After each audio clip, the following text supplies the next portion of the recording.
My name is Alex Mercer, and I'll be your host today. I'm joined by my colleague, Steve Arnott, SNAP's Financial Planning Project Lead, who will provide today's demonstration and run the Q&A. I'd like to do a quick tech check to make sure you can all hear me and see my screen. Can you send me a quick yes or even a smiley face through your question tab? Just click the arrow beside the word question, and a window will pop up where you can type and hit send. This is exactly how you'll send any questions you have throughout the session. Oh, wonderful. Rita, Brenda, Glenn, Krista, Richard, Brandon, thank you so much. Glad to know that you can all hear me and see us and see my screen. If you're just hopping on, we are just getting started. You have not missed anything yet. So Steve and I have our cameras turned on just to say hello. We are going to shut them off to give you a full screen view of our presentation. So some of you here today, many of you are already using SNAP projections for your financial planning needs. But for those of you who aren't familiar with us, maybe this is your first time joining one of our sessions, SNAP is a Canadian financial planning software platform. We help great financial advisors grow their assets under management and receive more referrals through effective financial planning. If you want to hear from other advisors who are already using SNAP, you can find reviews numerous places online. For example, on Capterra, which is an independent third-party software review site, you will find advisors saying things like none of their clients retire without a SNAP projection, and that the software has become foundational to their firm. As you can see, we are currently sitting at 4.9 out of 5 stars. We have been in market for 10 years, enthusiastically serving the thousands of financial advisors, planners, and investment managers who partner with SNAP to grow their assets under management and increase quality referrals. And we are thrilled to share that SNAP Projections financial planning software is now fully available in French. So before we get into the case study, let's discuss some of the benefits of being able to easily compare what-if scenarios for your clients. Your clients have important financial questions that require personalized answers and recommendations. For example, should they purchase corporately owned life insurance, what might the estate impacts be? How can they work to reduce OAS clawback? And is that something they need to worry about? Can they afford to retire earlier than planned? Is it better to take monthly payments for a defined benefit pension plan or take the commuted value now?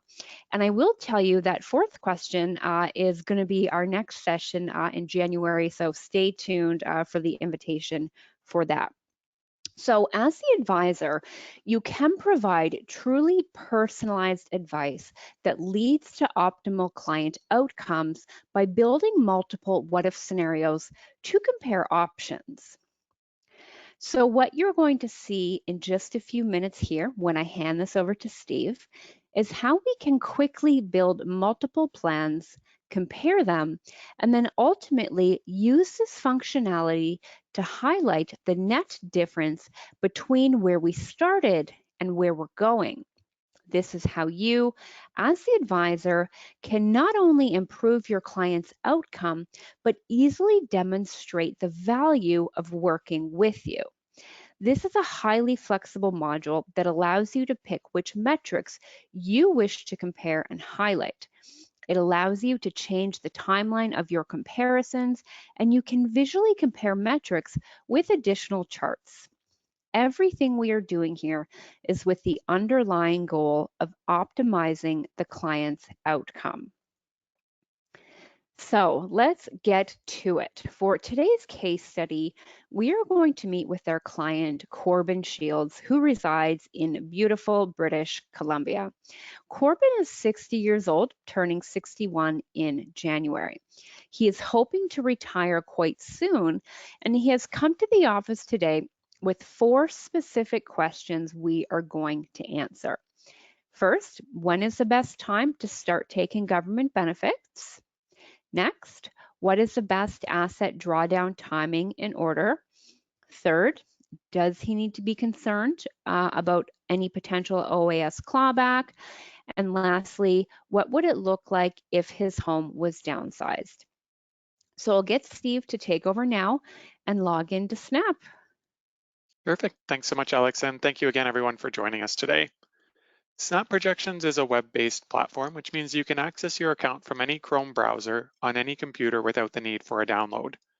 You'll go to snapprojections.com, and then in the top right corner, you'll have the option to enter your username, password, and the option for a multi-factor authentication. I've done that during today's session, so I'll click log in and go directly into the software. I'm taken initially to my clients page where I can access any of my previously created projections, or I can get started on a new client file by clicking Add New Client. I'll do that for Corbin, and we'll get started entering in his personal information. So Corbin was born in 1964 and currently lives in British Columbia. In the top left corner of the software, you'll see that there are 3 main sections to the tool. In the scenario setup section, we can input all of our base plan data. This includes things like the general settings for the plan, any expenses, incomes, assets, and debts. Once we're done with the scenario setup and we've entered in all of our base client data, we can then proceed to the planning pages where all of that information will come together to show us our client's life on one page. From here, we can review information, make changes on an annual basis, or for any period of the projection. And then once we're comfortable with all of the numbers, we're ready to proceed to the client report, where we can customize the charts, tables, and commentary that we'd like to include in a final client-facing document. For now, we'll continue on with the scenario setup. I'll click next at the bottom and we'll go to the general plan settings. We're going to begin the projection as of January 1st, 2025. So I'll change the start year here to 2025. And as Alex mentioned, Corbin has a target retirement age quite shortly at 62.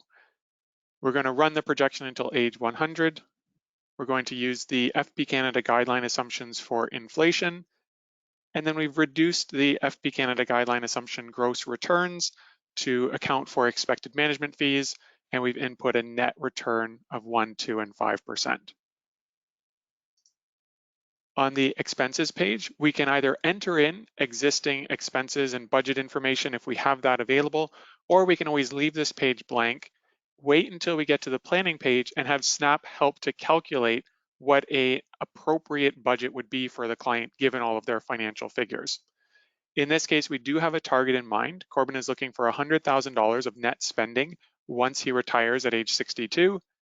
And he also has a few additional expenses that he would like to include in the plan. So he's looking for additional travel of $10,000 per year, indexed for inflation. That would start when he retires and run until the end of the year that he turns 74. And we're going to highlight that within the report so that we can draw attention to that funded goal and just make sure that he's comfortable that that's been included in the plan. The second additional expense we're going to enter is a renovation of $200,000. And he plans to do that shortly after retiring in the year that he turns 63. Similarly, we'll highlight that so that we can draw attention to it within the charts. Now that we've entered the expenses, I'll click next to go to the incomes page. He's currently earning $320,000 per year, and that historically has been adjusted for cost of living. So we're going to inflate that with the general inflation rate in the plan. It's being input as employment income, so Snap will automatically deduct CPP and EI. It will also tax the income appropriately. It will track additional RSP room, and then it's going to run that income until the end of the year that he turns 61. If we wanted, we could customize a specific retirement date by clicking on the gear symbol and entering in an exact day that we want that income to stop, in which case it would be prorated for any partial year. I can enter in additional incomes. For instance, if Corbin had a rental property, I could input that here. If he had a defined benefit pension plan, I can add that to the pension section with or without a bridge benefit. And once I'm done with all of the income input, I can click next and go to the assets page. From here, I'm going to enter in his existing savings, which has a current balance of $25,000. That's going to be held currently in cash, 100%, with a rate of return of 1. You'll see that all of the rates of return have been pre-populated from our general settings page, and we can customize these on an account-by-account basis if needed. So if the cash or fixed income return will be higher or lower than our original general settings, we can make that adjustment here.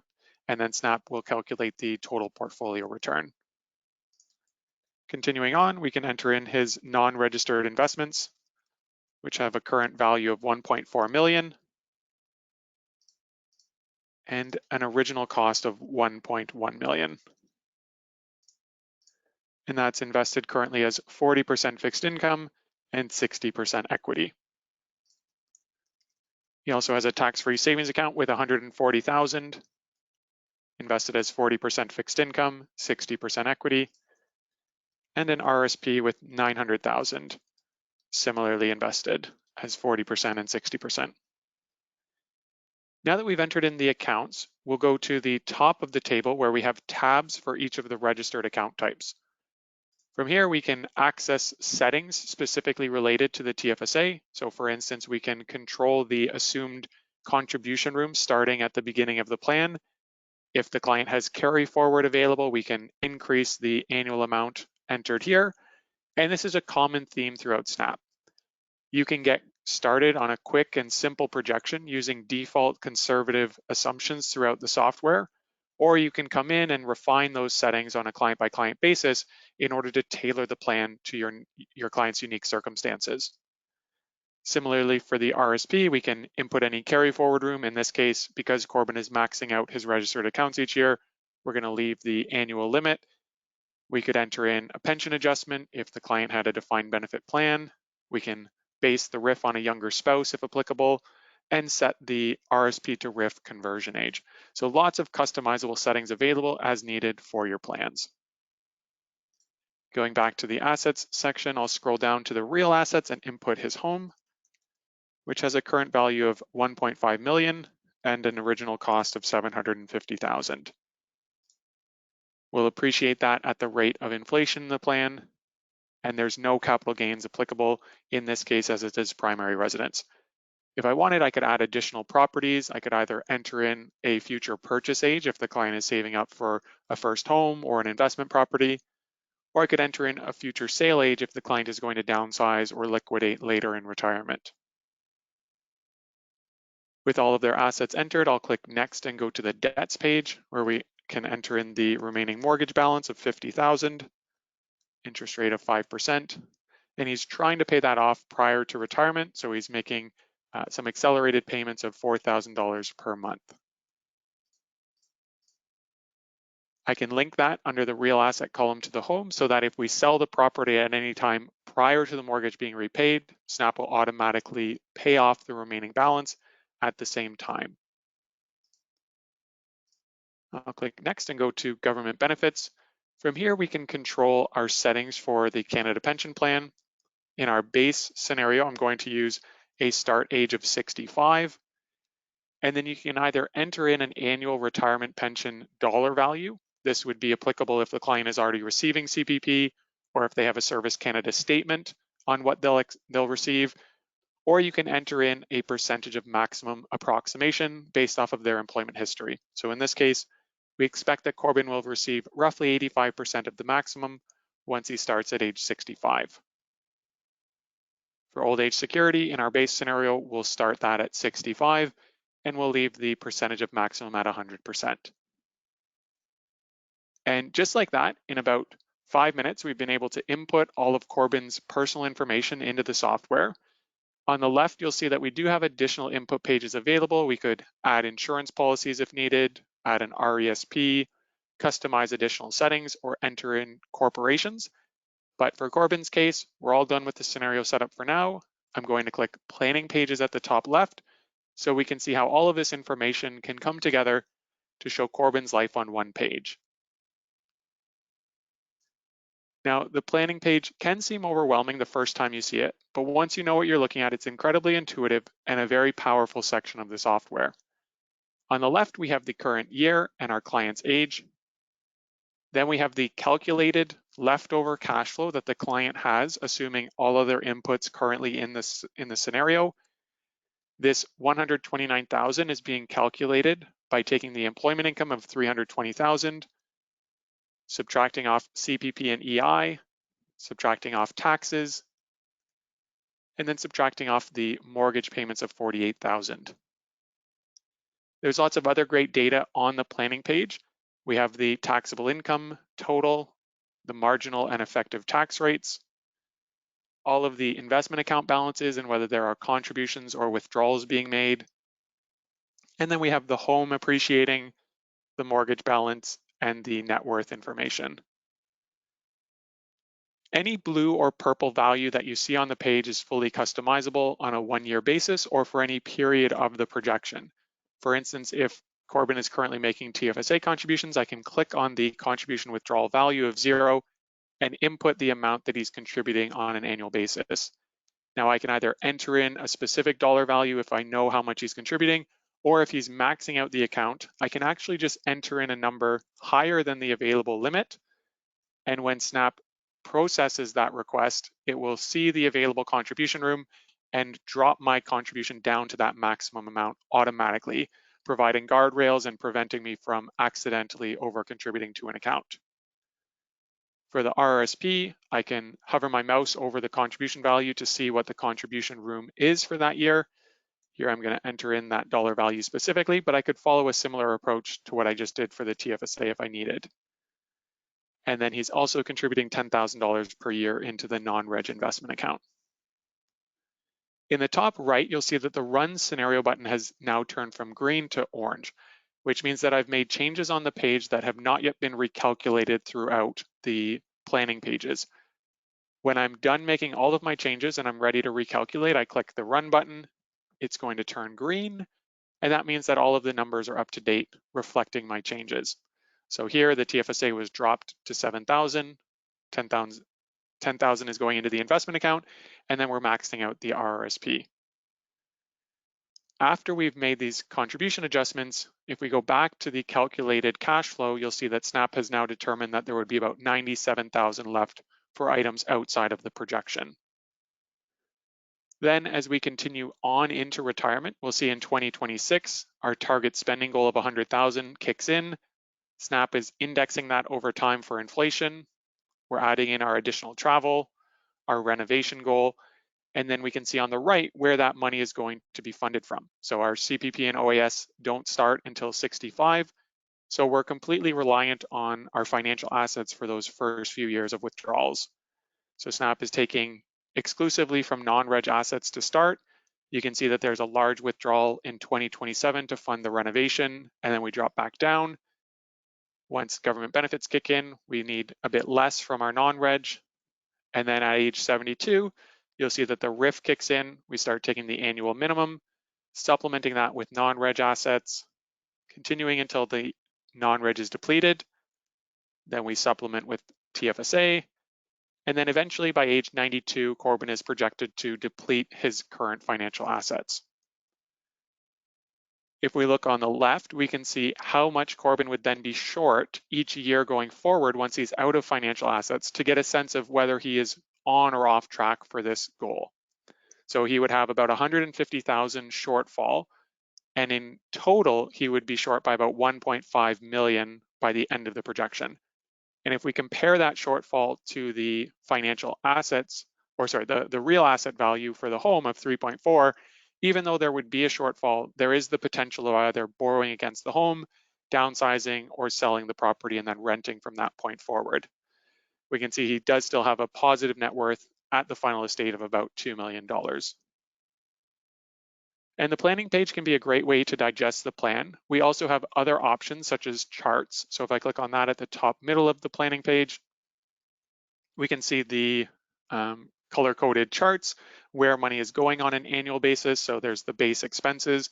That's the 100,000 per year, increasing with inflation. We can see the additional travel budget, the renovation, the income taxes payable, the mortgage payments, and then any contributions to financial assets. And you'll see at the very end of the plan, in that last 7-year period, the inflows are not meeting the required outflows, and that's where that shortfall starts to build up. If we go to the inflows chart, we can see where his money is coming from each year of the plan, whether it's employment income, government benefits, or withdrawals from financial assets. And again, we see this gap at the end of the plan where he has no more financial assets to withdraw from. And then we also have the net worth chart, which shows the key asset categories over time. And all of these charts are fully interactive. So if you remove specific sections of the legend, you can change the view to adjust for your conversation. So here we have liquid net worth gradually being depleted until age 91, and then the shortfall builds up throughout the last few years. So to summarize our base scenario, what we know is that Corbin is on track to be able to meet his spending need until roughly age 92, given his current assets and expected government benefits. He would have equity in his home that we could potentially use to see him through the last decade of retirement. And now that we're done with the base scenario, we can go back to his list of questions that he came to our meeting with in order to determine how to best address those in the software. So we had 4 questions. When is the most optimal time to start taking government benefits? What's the best asset drawdown timing and order? How does a specific decision impact total OAS clawback? And what would it look like if the home was downsized? So what we'll do is create a series of projections in order to answer these questions and provide him with an optimized scenario to move forward with. So we'll go back into Snap. I'll go to the top of the planning page, click on the menu option, and then click Copy Scenario. And right away, before we make any changes, I'm just going to click on the copied scenario title and then call that Scenario 2, Defer CPP and OAS to age 70. So right now, again, we can see that there's 3 years without CPP and OAS when he retires, and then those start currently at age 65. To make a change, I'll go back into Scenario Setup and then to Government Benefits. I'm going to first adjust the CPP to start at age 65. Now, one important thing to consider is that with the CPP enhanced contributions gradually being phased into the program, when your client defers their government benefits, they may not take part in the eventual increase for that deferred period if they're not continuing to work and contribute into the enhanced CPP program. So if they're not working during the deferred period, you can reduce the percentage of maximum that you're expecting down to roughly 1% less per year. So in this case, we're going to assume 80% of this new maximum. If you do have a Service Canada statement, you can simply use the provided rates at each of the start age assumptions. So we've deferred to 70, and we now expect 80% of that future maximum.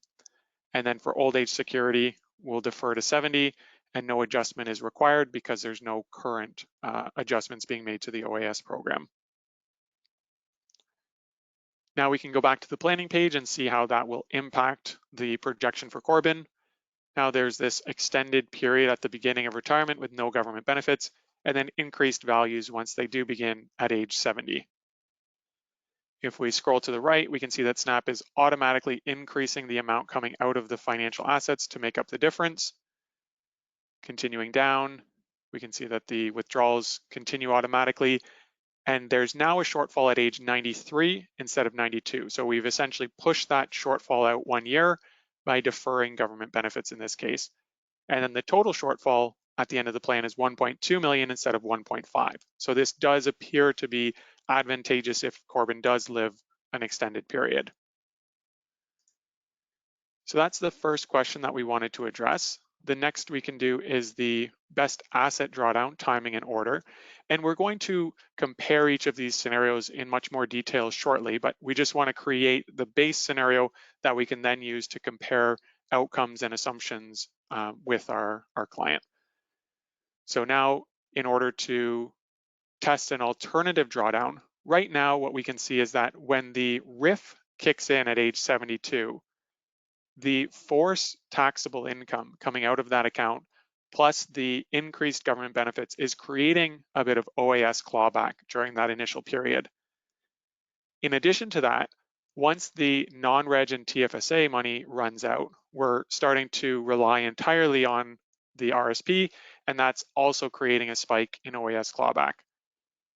So we want to see whether we might be able to change the drawdown assumptions in order to avoid that OAS clawback and potentially improve the tax efficiency of the plan. So rather than waiting until 72 to take our RIF, we're going to test what would happen if we converted earlier on at the time of retirement. So I'm going to, again, copy this current scenario, update the title,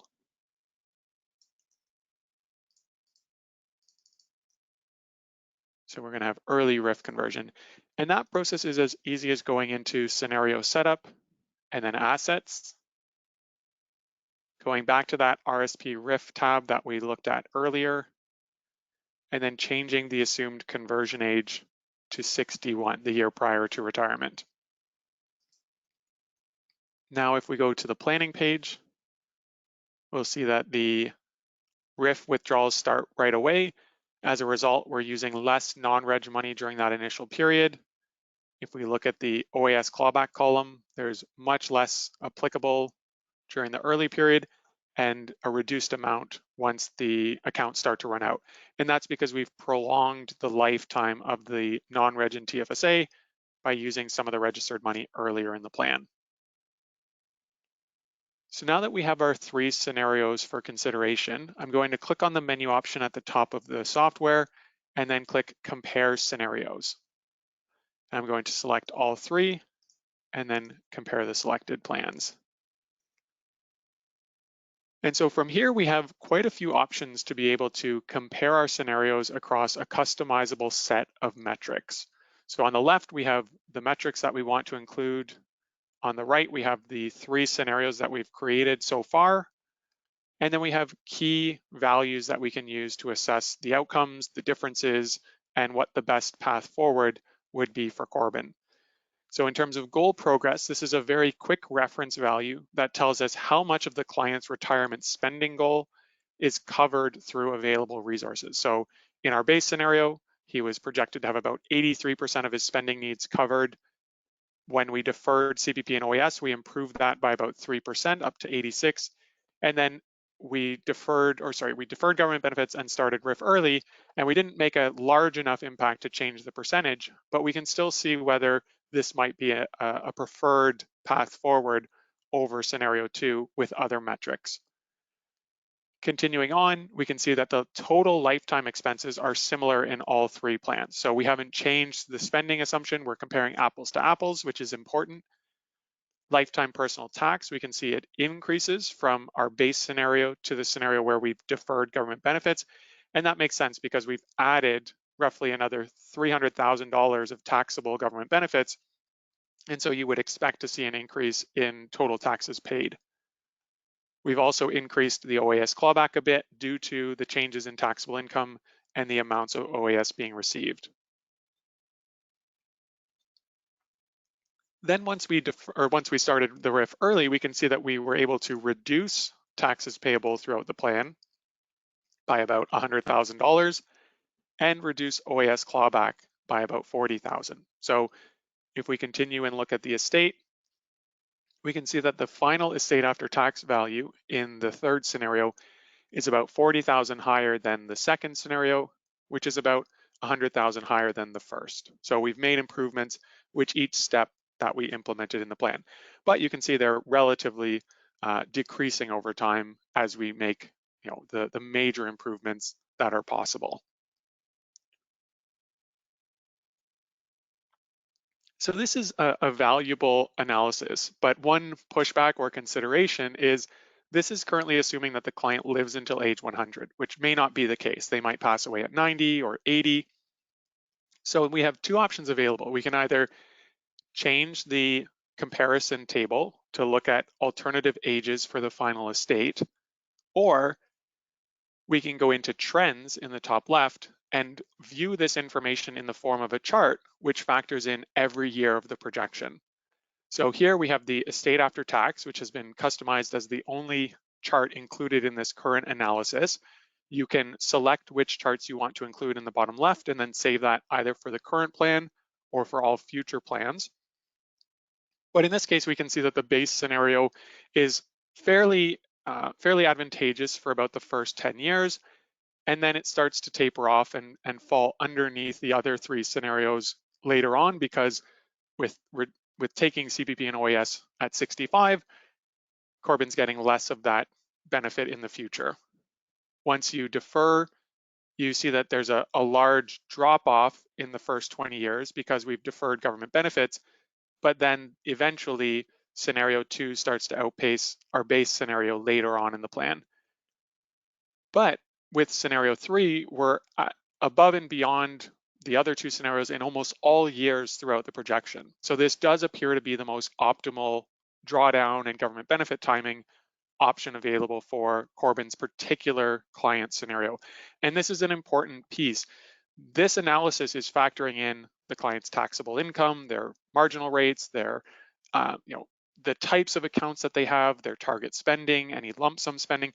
So the optimal drawdown is going to differ between each client scenario depending on their unique circumstances. And this allows you to determine what the optimal approach is and show why that's the case with each individual client scenario.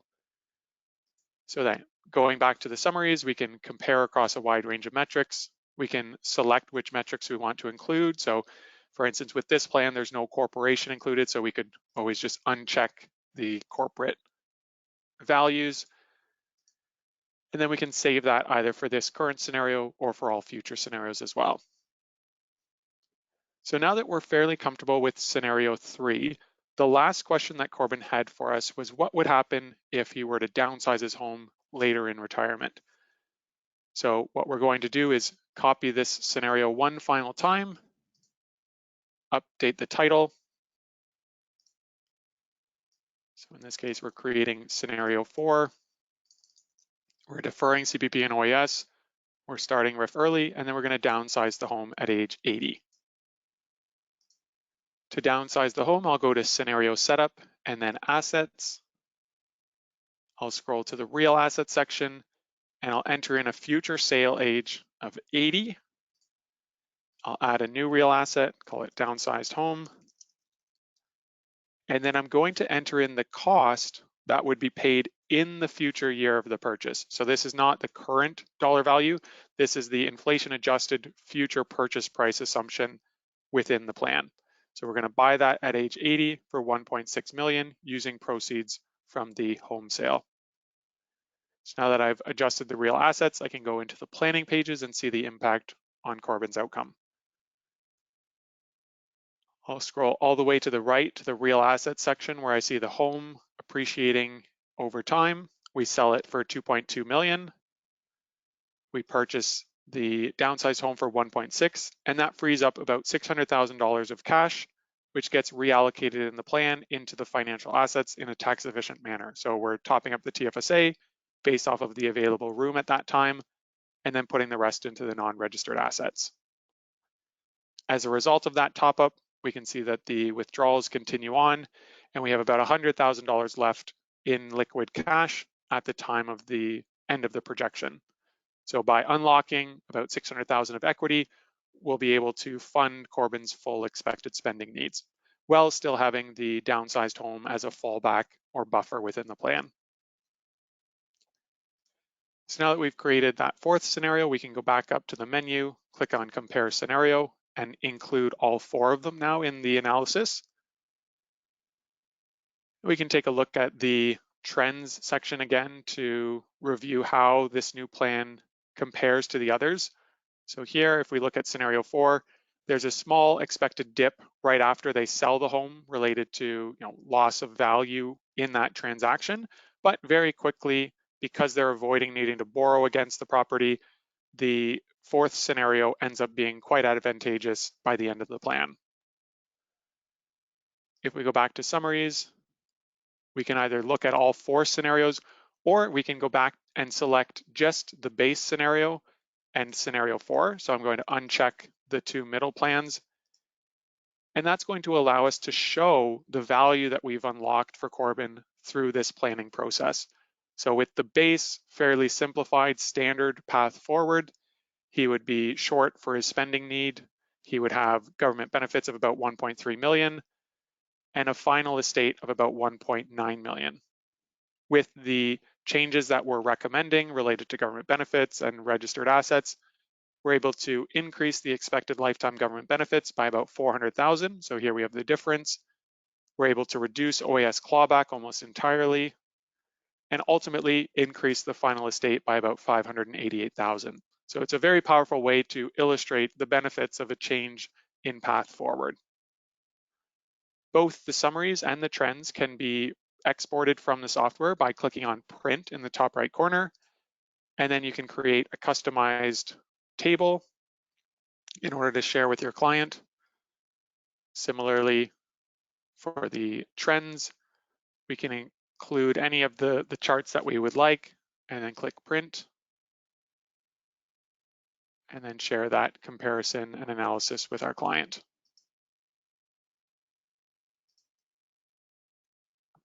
So now that we've done all of our analysis, we've answered all 4 of Corbin's questions, we're ready to move forward with a final report for the recommended scenario.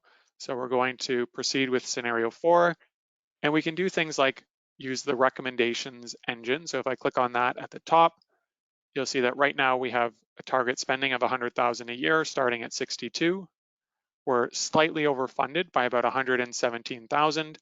And so this recommendations engine allows us to quickly calculate options that would be available for the client for that surplus.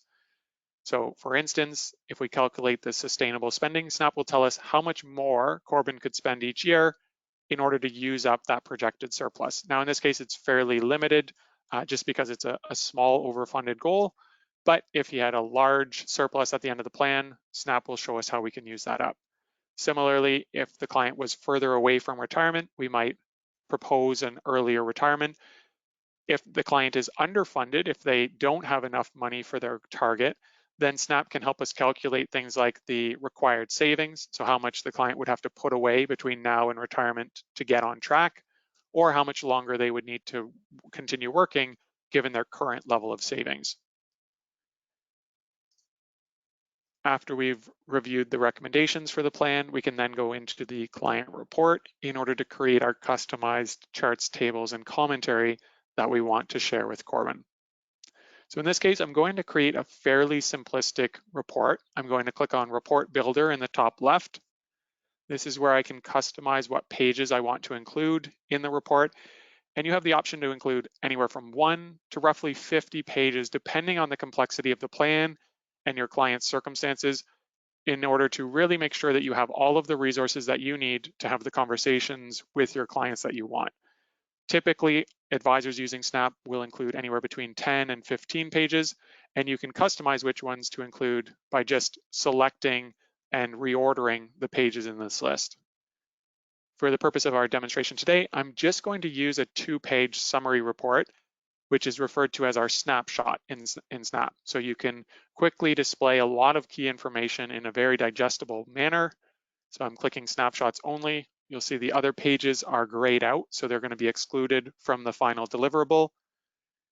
And instead, I'm just going to rely on these 10 summary pages with my customized information in order to present the information to Corbin.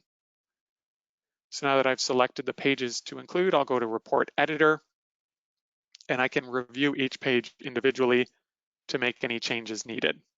So here, Snap is creating this automatic template that shows Corbin's retirement age, the timing, his spending before retirement and after retirement.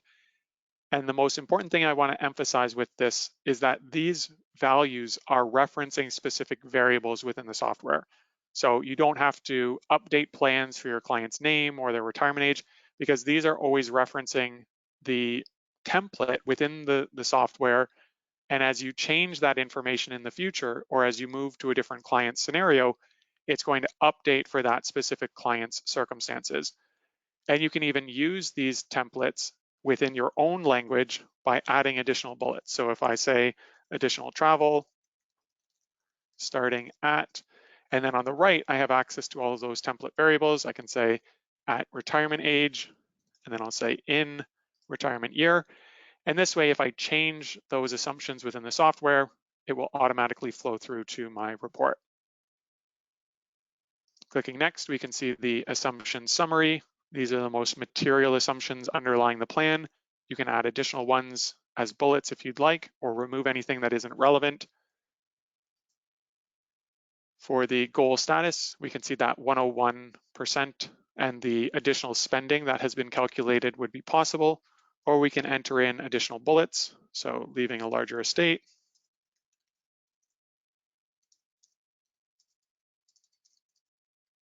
To your beneficiaries. I'll click next. Here we have the financial asset flows. So we have our last year of working and where he's contributing, and then we have how much he's projected to take out for the first few years.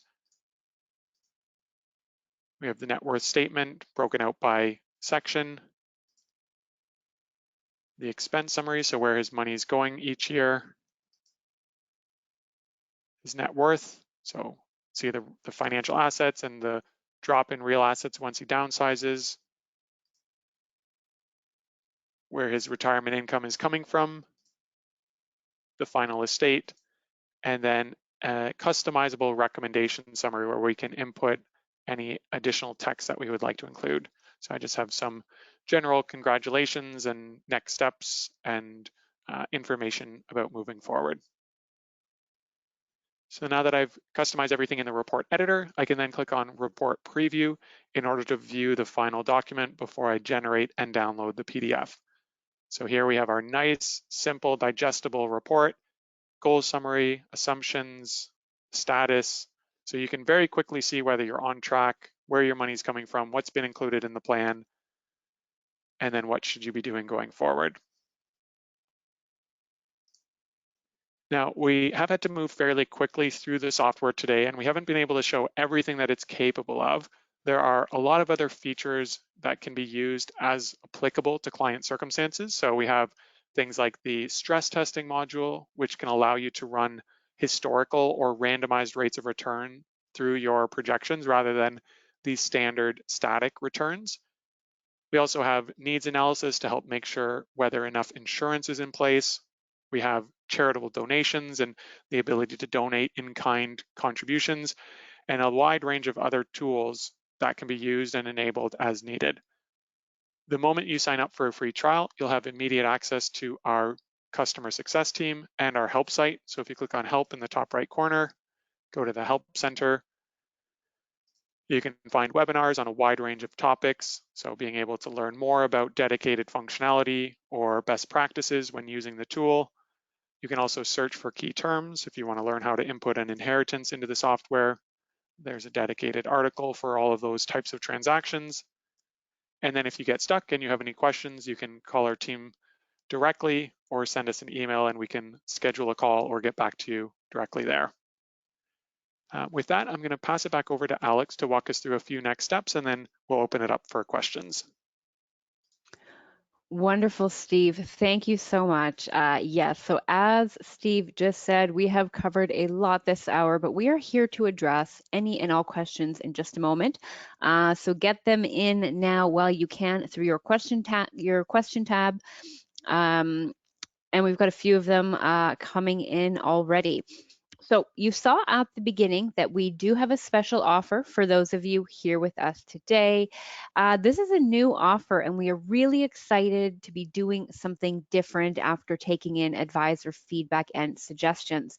Rather than draw for a single winner, we are going to give something to every single advisor who signs up for a free trial of Snap Projections today. Each one of you who starts before midnight Eastern time today will receive an extended 1-hour onboarding and training session that is going to include having us set up your report branding for you, and we will also help you to create and save your own personalized snapshot template, just as you saw Steve do moments ago. The snapshot is very flexible if this is your first time seeing it, but it's most often used in 3 different ways. It can be used as a standalone client deliverable that essentially replaces the longer client report. It can be used as a 1 or 2 page quarterly or annual review, and it can be used as the executive summary to the full comprehensive report. The beautiful thing about this is that once your template is created, your snapshot is automatically built from the data within your projections. No extra work is required to produce this report. As part of the special package today, the support team will work with you one-on-one to create your template so you can instantly pull a 1 or 2 page report from all of the projections that you build. So to start your free trial and take advantage of this special offer, you can start a free trial right from the website. I'm going to drop the link in the chat now. That's exactly how you would set up your account and get instant access. So if you just click on the arrow beside the word chat, you can open that up, and I will send this out via email as well. So on our pricing page, you can see that there are 2 plans for you to choose from as an independent advisor. The advisor business is the plan you want for the corporate module. Steve mentioned there were lots of features and functionalities that we did not have time to cover today. Number one, the corporate module, and the other element is stress testing. That's our only add-on. It's free during your free trial, so I'd encourage you to access it right away. If any of you would like to see how we can use this module to apply randomized or historical data sets to the projections in order to stress test your plans, let me know and we can include it in our last section of the day. And for those of you here today who are already using Snap, we have not forgotten about you. Thank you so much for being here today and for your continued support. You can be earning free months of Snap when you send referrals our way. This program is win-win. We revamped it last year, and advisors are loving the new program. So the referred advisor gets 50% off their first month of Snap, and the referring advisor gets an entire free month of service when the person they sent our way becomes a paying user. Anyone who is on annual billing will receive a $100 credit against their next renewal. There is no limit on how many times you can do this, so advisors who are sending 6 quality referrals our way are essentially getting everything half off. We've created a new referrals page that you can access from within your Snap account. To make it even easier to leverage this program, you can just send the link out to your colleagues, and it's very simple to get that credit. So with that, let's move on to our questions. So we've had quite a few questions come in. Thank you so much, everybody, for your participation here. So let's start with, in that first scenario, Steve, where we saw Corbin running out of money, would one of the options have been to get him set up with a reverse mortgage and use that as a solution? If so, could you show us how you would set that up? Absolutely. So essentially that is what Snap is modeling here by entering in a negative cash flow and accumulating a debt within the plan. So this cash balance, if it's positive, is serving as a bucket to store surplus cash, so essentially a savings account. If it's a negative cash balance, it's serving as essentially a line of credit or a temporary loan. Now, if we want to avoid the pink shading and the formal shortfall, what we would do is in the scenario setup, we would add a new debt, and we would call this reverse mortgage. And we're going to start with a $0 balance, enter in an expected future interest rate, and then we can link that to the home. Then on the planning page, we will have the option to borrow against the home as needed. So if I go all the way over to the reverse mortgage, you'll see that we have the ability to customize the paid column. So perhaps once the client runs out of the TFSA, we could start borrowing, say, $50,000 a year against the reverse mortgage and continue that until the end of the plan. So if I enter in that borrowing, we can see that the client is now extending the lifetime of their assets until age 95. If we increase the amount being borrowed to, say, 100,000, That should allow us to avoid the shortfalls currently being projected. So now we have 100,000 being borrowed per year of non-taxable cash flow. We're capitalizing the loan and just carrying that forward in the plan. And then that would be deducted from the value of the property in order to arrive at our net estate. So now we have a similar situation to what was showing initially, where we're borrowing and tracking that balance, but we don't have any shortfall because we've formalized the borrowing as a reverse mortgage. Perfect, thank you. Okay, next question. Can you use this for couples, and how does it handle the death of one spouse? Yes, so we can absolutely add a spouse to the plan. So at the top here, I can click add, and we would just enter in their spouse, their date of birth. And then what I can do on the general page is I can show the spouse or show Corbin passing away at maybe age 90, have the spouse living until age 100. And quite a few features get added to the software once you enter in a spouse. So we saw before you can base the RIF and LIF minimum off of the younger spouse. There is now a pension splitting component to the plan that we will see. So now there's a splitting occurring from Corbin to the spouse. And then if we look at the year of death on the spouse's page, we'll see that right now they have no assets to start the plan, but once the client passes away as of age 91, we can see this rollover occurring into the spouse's name. So all of that occurs on a tax deferred basis. So yes, we can plan for couples, and there's a lot of automated functionality within the software to accommodate and make that tax efficient. So again, things like the spousal tax credit is factored in and a wide range of other components. Perfect, thank you. All right, next question.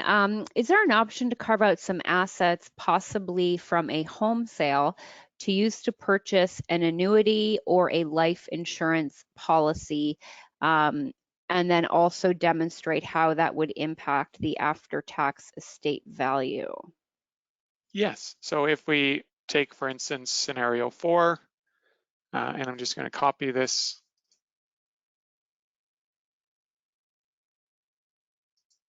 We would just call this scenario 5.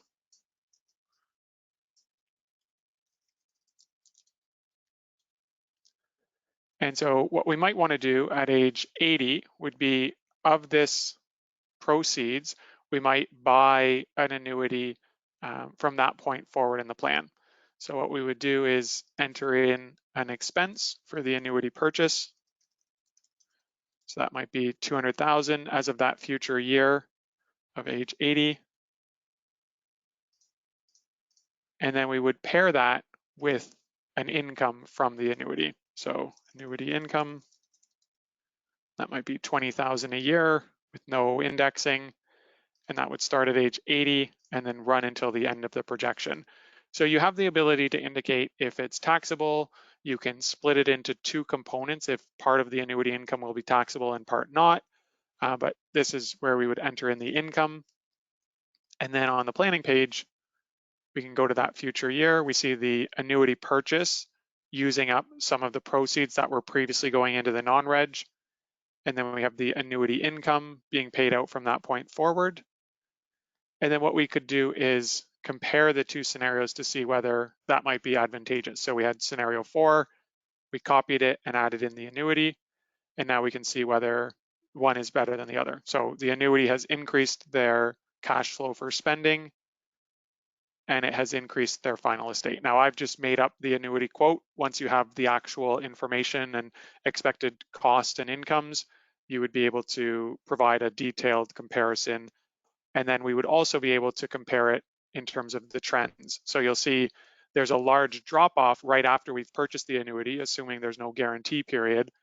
And then eventually the annuity pays off because we've outlived and we've earned back those payments. So it's a great way to be able to compare different strategies and understand the trade-offs of how long one projection might be preferred to another.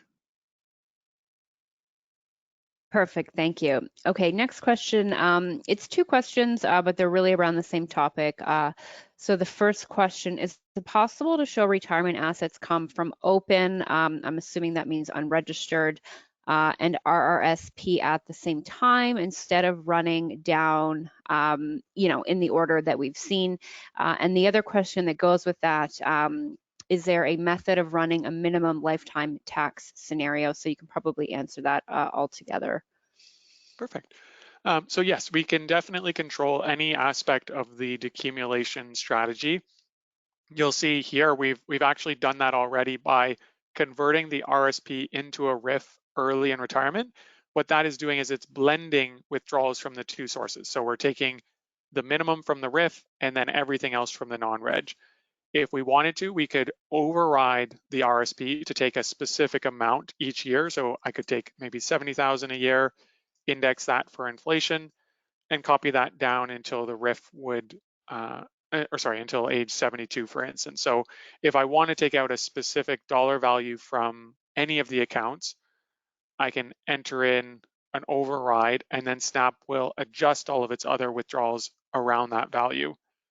We also have the ability to turn on the cash flow management order, which is a quick way to switch how SNAP is taking money out of various sources. So typically it follows a tax deferral strategy of non-registered TFSA registered, but we can change that order in order to flip things around. And we can do that either for 1 year or for a period of time or for the whole plan. And so between the RIF start age, overrides, and the cash flow management, you can really customize the plan in order to illustrate any different strategy. Now, typically when advisors are comparing the outcome from one plan to another, they will rely on the estate after tax, just because that encapsulates everything that the client would want to worry about.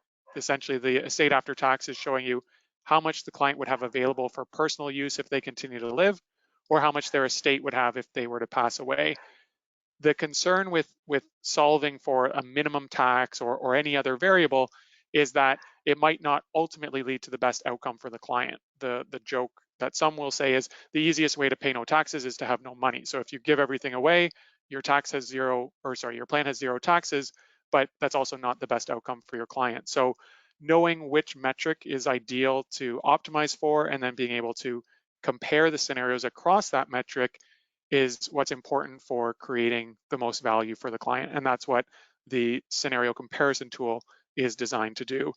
And we have a whole dedicated webinar to the scenario comparison tool from a recent client webinar that we ran, if you're looking for more information and use cases for taking advantage of that. Perfect, Steve, thank you. And the last question we will try to squeeze in.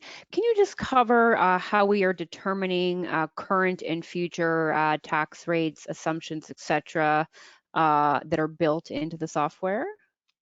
Yeah, so SNAP uses current marginal tax rates provided by each of the provinces and the federal government. And then we assume that those marginal tax rates will increase over time with inflation. So essentially the income threshold for each bracket is going to increase over time with inflation, as it has historically. So that's what allows us to determine these future projected total tax values. We also factor in within the software a range of tax credits and deductions and refunds. So if we look at the standard tax credits being applied, we have things like the personal amount, spousal, employment income, age, pension. Those are all being applied automatically. You have the ability to turn that off if you ever need to for troubleshooting or doing other calculations.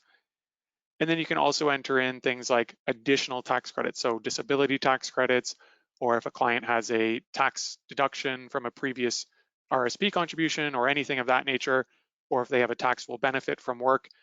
Again, you have full control over those sorts of customizable and additional values that you want to include within the software. And if you ever have a particular plan that you're working on and you're wondering where a tax calculation came from, we can always help to provide the calculation being used to make sure that you're confident with the software. We also have things like the taxable income details table, which will show the assumed taxable income across a wide range of sources. Perfect, Steve. Thank you so much. Well, everyone, we are out of time. All of you that have been here live today will receive an email in about 1 hour with the video recording, and that email will include the form to fill out to request your CE credit. I've still got a number of questions we have not been able to get to. I will follow up with you via email. All of your questions will be addressed. Thank you so much, everyone, for being here with us today, and I hope this has been a valuable session for all of you. Enjoy the rest of your day, and I'm looking forward to continuing the conversation offline. Bye for now.